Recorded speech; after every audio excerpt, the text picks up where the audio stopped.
Pagi ini kita akan coba renungkan sama-sama wasiat atau nasihat Rasulullah SAW kepada salah seorang sahabatnya. Banyak sekali, tapi saya pilihkan satu di antaranya adalah wasiat Rasulullah kepada sahabat Abu Dzar Al-Ghifari.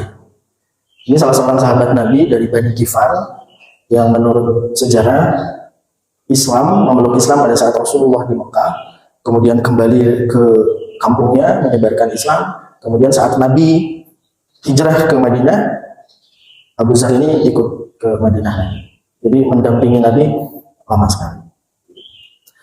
Nah, di antara nasihat Nabi kepada Abu Dzar, ini dalam beberapa literatur banyak disampaikan, ya Abu Dzar, wahai Abu Dzar, jadi di safinata fa innal bahra amik. Mungkin bapak-bapak sering mendengar apa itu. Wahai Abu Dzar, perbarui perahumu karena lautan sangat dalam. Ini bahasanya bahasa metafor, bahasa kiasan. Nggak bisa diartikan langsung kita memperbarui perahu, karena kita nggak punya perahu. Kecuali kalau bapak di kampung baru, nah bapak punya perahu. Maksudnya apa? Maksudnya perbarui perahumu karena lautan sangat dalam. Ulama menafsirkan perbarui terus imanmu karena dunia itu banyak sekali godaannya. Jadi tiap hari kita diwasiatkan oleh Rasulullah untuk memperbaharui iman. Sebab iman kita itu kadang naik, kadang turun. Al-iman yazid wa yanqus, iman itu bertambah atau berkurang. Kalau pas imannya lagi naik, wah, kita bisa semua sholat kita laksanakan. Tapi kalau imannya lagi turun, ya gitulah. Iman kita naik turun, maka setiap hari harus diperbarui. Karena dunia godaannya banyak. Di Al-Quran disebutkan zuyyina lin-nasi hubbus syahawati minan nisa wal banin. Jadi manusia itu fitrahnya suka kepada perempuan, suka kepada anak-anak, suka kepada kendaraan, suka kepada emas dan perak. Jadi kalau teman saya bilang selama perut kita masih di depan, kita masih suka uang. Ya, ya. Selama perut kita itu masih di depan, kita masih punya uang, masih suka uang. Ada yang nggak suka uang Bapak sih? Suka uang sih. Kalau imannya lemah, kalau imannya kurang, wah ini hewan. Kita ini suka uang. Ya. Kalau uang itu jalannya normal saja nggak masalah. Kalau jalannya nggak normal ini, nanti yang haram bisa jadi harum. Gitu. Karena iman. Ya Masya Allah, ini kan sudah diingatkan oleh Rasulullah, apalagi akhir zaman banyak sekali godaan. Yang pertama tadi kesukaan, kecintaan kepada perempuan.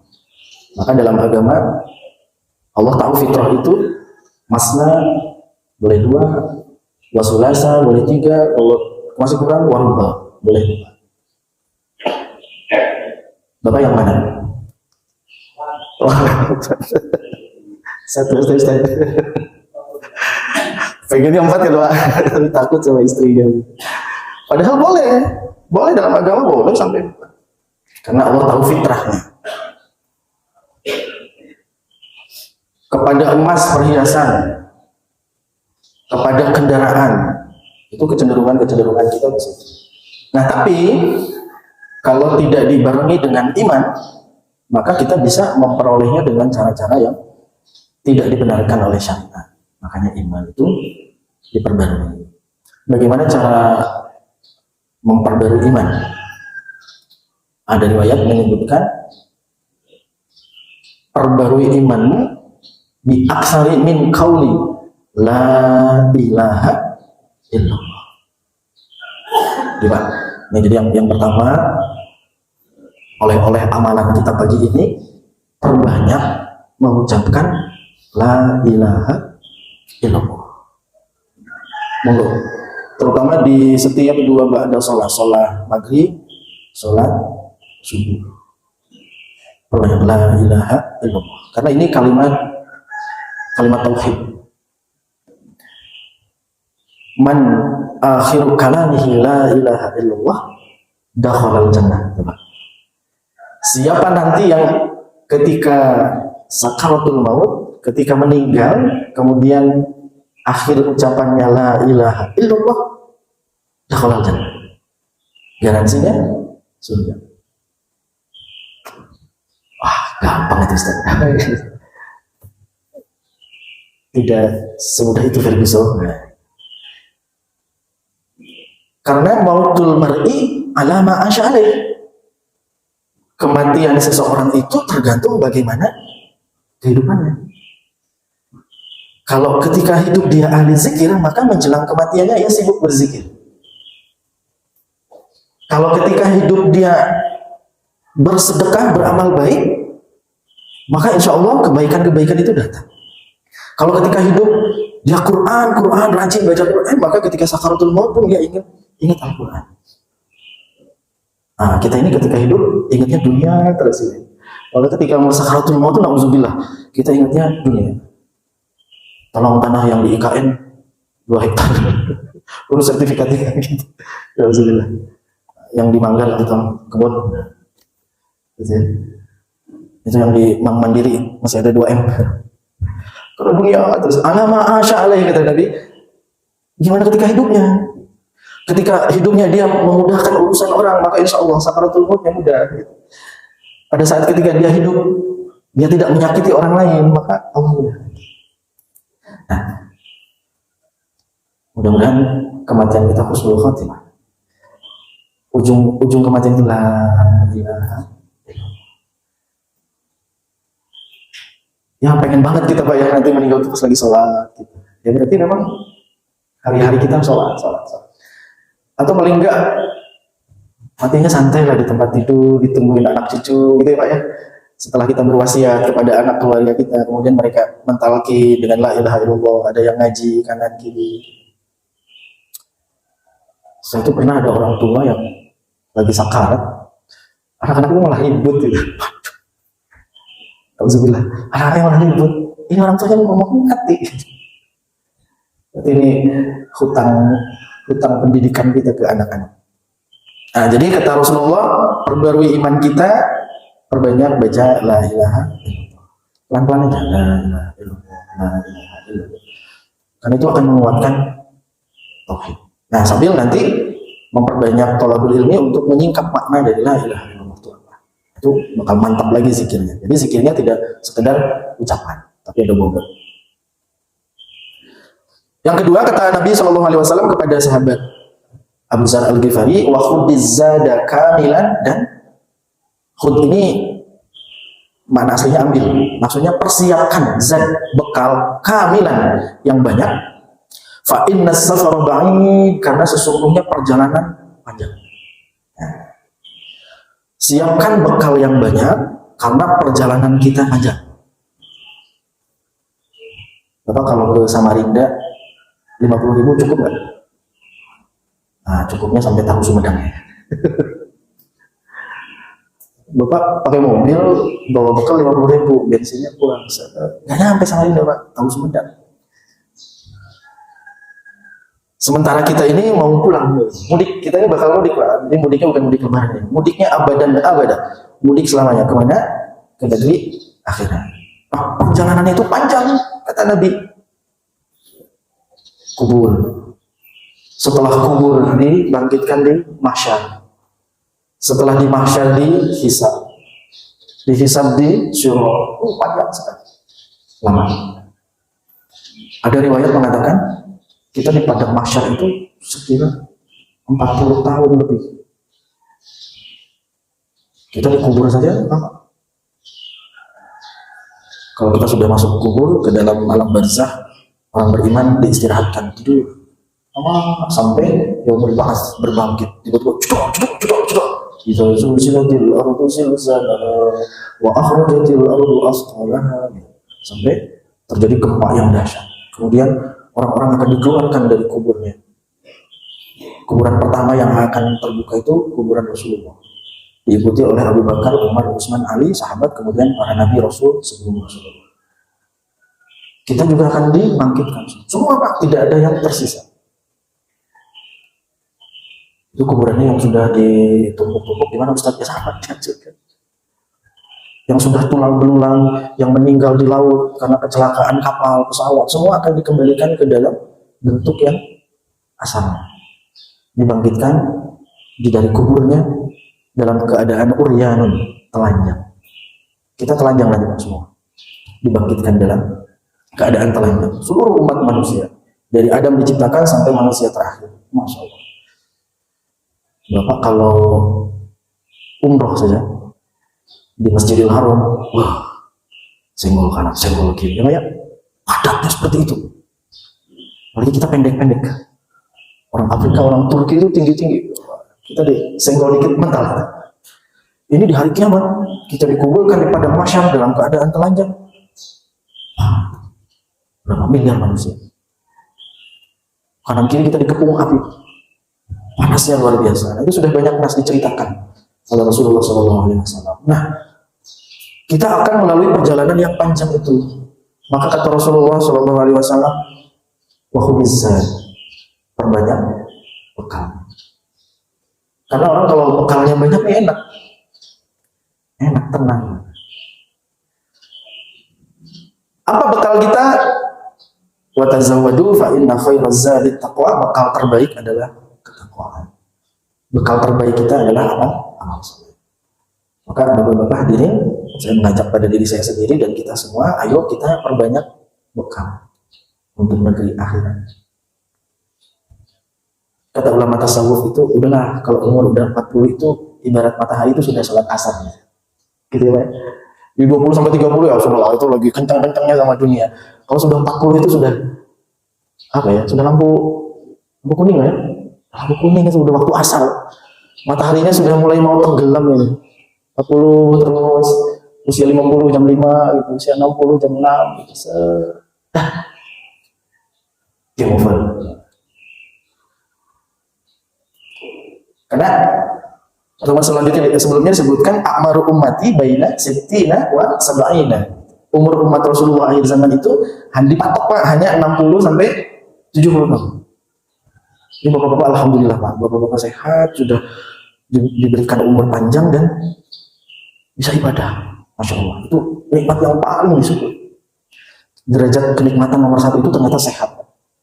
Karena dengan sehat itu kita bisa banyak beramal.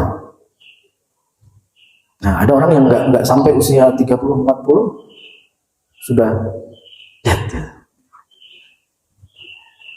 Nah, wahudiz zada kamilan berarti kita memperbanyak amal soleh. Di usia-usia sekarang kita banyak amal ibadah. Ya, tidak hanya ibadah ubudiyah, tapi ibadah ghair mahdho kita laksanakan.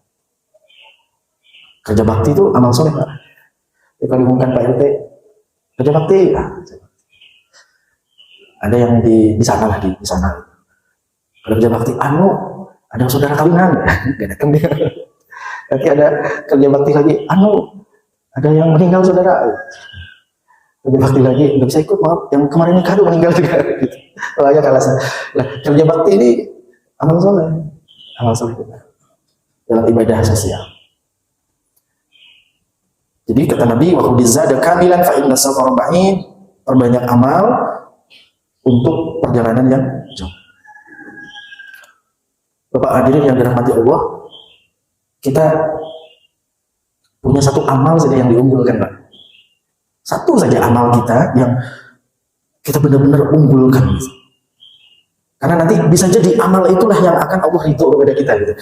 Bapak misalnya setelah maghrib ngaji Quran, tapi tiap hari ya udah itu aja. Itu amalan andalan kita. Kita bisanya sholat duha 4 rakaat, udah kita jaga aja tuh duha 4 rakaat. Kita bisanya seperti tadi, la ilaha illallah, la ilaha illallah, sudah itu aja jaga. Sebab bisa jadi amalan-amalan itulah yang akan menjadi datang dari Allah kepada kita. Fokus dengan satu amal unggulan. Karena kalau mau ngikutin ulama, sahabat atau rasul, jauh sekali. Tapi adalah satu amal yang kita unggulkan. Selanjutnya kata Rasulullah, wa khaffifil hamli wa khaffifil himla fa innal aqabatu kanud. Ringankan barang bawaan, ringankan beban bawaan, fa innal aqabata kanud, karena jalannya bukit yang terjal. Maksudnya apa? Maksudnya ketika di dunia kurangi beban-beban keduniaan, kurangi beban dosa supaya hidup kita ringan. Mobil tronton itu jalannya lambat. Karena apa? Karena bebannya berat. Tapi mobil apa tuh? Mobil Avanza gitu ya. Itu bisa kencang. Kenapa? Karena dia bebannya ringan. Nah, hidup kita juga gitu. Hidup kita bakal kencang, melaju, percepatan, pertumbuhannya, perkembangannya, ekonominya, apa kalau bebannya sedikit. Beban itu beban kepada Allah dan kepada manusia. Apa bebannya? Bebannya adalah dosa. Jadi ringankan beban hidup kita dari dosa-dosa, dari urusan-urusan yang tidak berguna, gitu, kata Nabi ini, supaya jalan hidup kita yang terjal, yang naik itu bisa kita. Kalau Bapak naik gunung, itu nggak boleh bawa bawaan terlalu banyak. Yang tidak berguna ditaruh. Nah, kita juga artinya yang tidak berguna, yang tidak penting, yang tidak ada hubungannya dengan kita, taruh aja. Pembicaraan yang tidak ada gunanya, taruh aja. Urusan yang tidak ada gunanya, taruh aja. Kenapa? Karena potensi dosa. Apalagi dalam hubungan dengan sesama manusia. Nanti bisa menyakiti, menzalimi. Ada dikurangi. Terlebih lagi kepada Allah. Nah, kata Nabi, dikurangi bebannya. Terutama hal-hal yang menyangkut hak adami, hakul adami, hak atau hubungan di antara sesama manusia. Karena ini urusannya ribet. Kalau dengan hubungannya dengan sesama manusia. Mungkin selesai di dunia dengan putusan pengadilan, tapi di akhirat belum selesai. Gitu. Jadi repotnya urusan dulu. Kalau dengan sesama manusia. Bapak hati-hati kalau punya kafling tanah, gitu. Punya patok, tiba-tiba orangnya nggak tahu, Bapak geser patoknya. Wah, ini urusannya berat. Ya. Ada dua urusan yang berat, satu urusan tanah, dua urusan air. Ini berat. Nabi mewanti-wanti hati-hati dengan dua urusan ini, urusan tanah, urusan air. Air itu karena kebutuhan pokok manusia. Jadi kalau ada jalur air ke rumah Bapak, terus Bapak halangi jalur itu ke arah tetangga, Bapak berbuat zalim. Karena air itu, maka air ini akan mengakibatkan ukubah, siksaan yang berat. Atau Bapak menutup akses jalan. Ada kan ya di TV itu ada rumahan orang bangun tembok tinggi supaya orang nggak lewat. Atau Bapak punya kapling, hati-hati batas kaplingnya, meskipun 1 senti gitu. Hati-hati. Jadi nanti kalau punya aset tanah betul-betul presisi. Nah, kita disuruh meringankan beban hidup dari urusan-urusan yang bisa memberatkan kita nanti di akhirat. Utang piutang, jadi diselesaikan dulu. Kalau Bapak menghutangkan ke orang, kalau orang itu nggak bayar, maka jadi bebannya si yang berhutang. Jadi gimana Ustaz? Ya diikhlaskan aja. Waduh, 10 juta Ustaz. Ya tapi kita ingatkan saja. Gimana? Sudah bisa? Ayo dicicil aja. Cuma sekarang katanya ditagih lebih galak dari yang lagi. Yang ditagih lebih galak dari yang lagi. Sebenarnya yang lagi itu menyelamatkan yang punya utang supaya tidak menjadi beban nanti di akhirat. Orang Nabi aja nggak mau menyolatkan orang yang punya utang loh Pak. Ya betul ya. Dulu ada riwayat. Ada orang meninggal di Madinah terus dia punya utang, Nabi nggak mau menyolatkan, diselesaikan dulu utangnya gitu. Gitu. Jadi utang piutang ini ribet. Nah kalau bisa nggak usah punya utang. Di Al-Quran sendiri utang piutang itu banyak sekali Pak, ayatnya panjang gitu, harus dicatat gitu, harus ada pencatatan karena ya itu urusannya sampai akhirat. Ini kita santai-santai tiba-tiba istri kita punya utang pinjol. Jadi harus dipastikan nih suami istri di rumah harus terbuka soal keuangan. Ini betul Pak, ini serius karena itu tadi akan menjadi beban kita ini gitu. Kalau utang piutang. Ya berhutang boleh tapi karena kebutuhan bukan karena kemauan. karena butuh, dan itu dihitung kita bisa. Nah, sekarang ini banyak kaum muslimin yang berhutang bukan karena butuh, tapi karena gaya, karena pengen gaya hidup. Nah, ini yang harus diluruskan. Itu nanti akan menjadi beban dunia, beban akhirat. Terakhir, Bapak hadirin yang dirahmati Allah, wasiatnya Rasulullah kepada Abu Dzar, wa akhlisil amal fa innan naqada basir, ikhlaslah kalau beramal karena sesungguhnya Allah itu maha melihat. Nah, ini makanya para ulama itu mengingatkan kita ketika beramal yang pertama kali harus dilakukan adalah meninjau, melihat niat kita. Di beberapa fikih para ulama, apalagi Syafi'i itu kalau mau amal maka ada watalafudzu bin niyah sunnatun, mengucapkan niat itu sunnah untuk litayinal qalbi, untuk menguatkan hati lillahi ta'ala. Itu ada seperti itu. Jadi ketika amal maka yang pertama kali harus kita pastikan adalah niatnya harus lillahi ta'ala, karena Allah. Ada cerita gini Pak, nih terakhir. Dulu ada cerita hikmah. Ada seorang guru imam, seorang tasawuf, itu ditanya sama muridnya, Ustaz atau guru, ikhlas itu apa sih? Dia tidak menjelaskan, tapi mengajak muridnya ini ke pasar. Pasar dia, warung. Keliling dia, ke toko ini cuma nawar, ke toko ini cuma nawar, ke toko ini cuma nawar gitu. Orang-orang menyangkanya bakal borong nih si guru sama muridnya ini.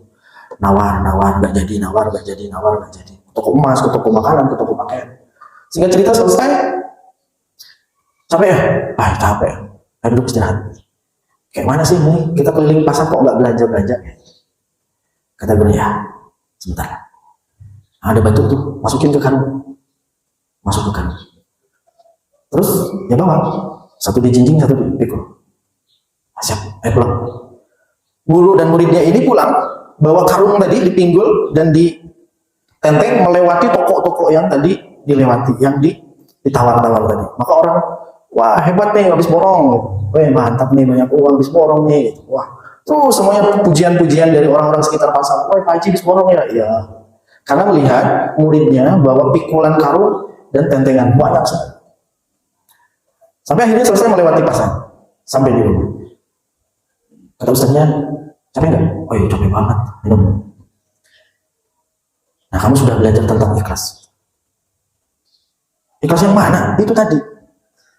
Jadi kalau amal kita itu tidak ikhlas, itu ibarat kamu kerja capek-capek, disangka orang yang kamu bawa itu perhiasan mewah, barang-barang, baju-baju bagus, barang-barang bagus, padahal isinya cuma batu.